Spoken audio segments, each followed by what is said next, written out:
Okay, simulan na natin. Ang quick review lang tayo kay Lexus LA 12,000 Class H professional amplifier. May breaker din siya dito, guys. Ayan yung breaker, 63 ampere. Grabe. Siyempre sa kapasitor agad tayo para hindi kayo maboring. Apat, 1, 2, 3, 4, 5, 6, 7, 8. So 32 yung kapasitor per channel, 32 rin doon sa dulo. Haba, no? Tapos galing. Kalahin nyo naka 100 volts lang to, 22,000 UF. Linaw, no? Tapos naka yung transistor niya naka MGL 21193. Magkaiba sila ng MGL. Yan 21193, ha. Bahala na kayo mag-research niya kung sino mas matibay. Sa resistor, ibang style naman to. Nakatagilid, 5 watts, 0.25 ohms din. Bibilangin natin kung ilang lang pares per channel.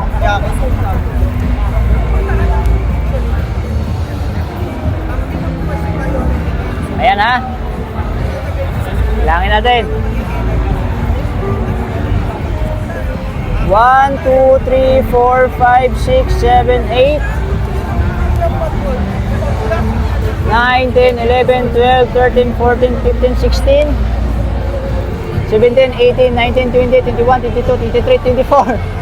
Ang lupit. 24. Dito pa lang yun, 24. Idiretso natin doon sa kabilang heatsink para makita natin. 24. 25, 26, 27, 28, 29, 30, 24, ulitin natin, 24, 25, 26, 27, 28, 29, 30, 31, 32, 33, 34, 35, 36, 37, 38, 39, 40. Pambihira, ang dami. Pagod ako doon kabilang, ah. Ibig sabihin, 40, 80, 80 pieces power transistor per channel. Kasi 2 channel lang to, eh. 40 sa ibabaw, 40 sa ilalim, 80. So ganun din sa kabilang side. Ayos ba tayo dyan? Tapos yung fan niya ilan? 1, 2, 4, 6, bali 6. Grabe naman to, guys. So ang supply nito hindi ma-declare, no? Kasi wala ring nakaukit sa board, eh. Check natin. Puntahan natin yung likod.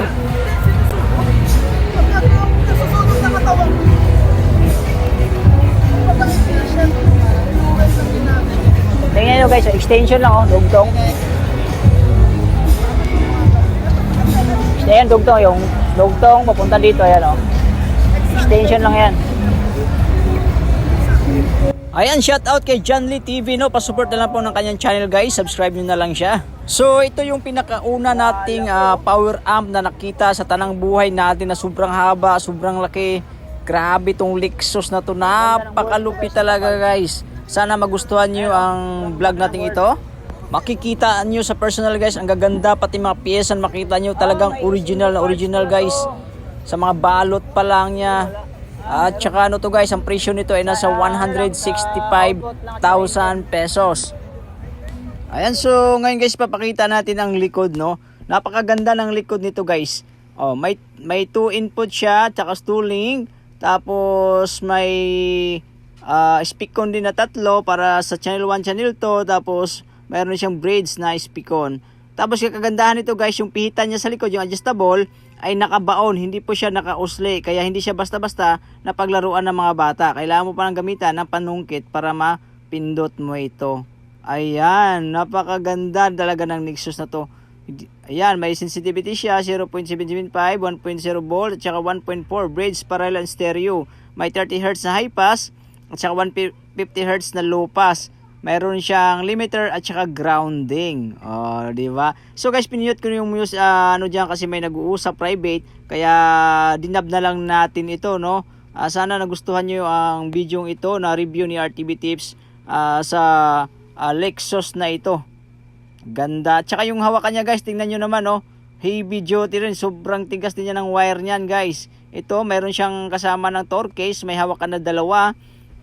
At mukhang mabigat. 4 na tao at pwede magbuhat dyan at tagilid ka dyan. Yung supply nito guys, hindi natin makikita kasi nga nakabaon sa ilalim.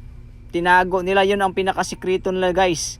Oh, ang layo ng anak niya oh. Grabe.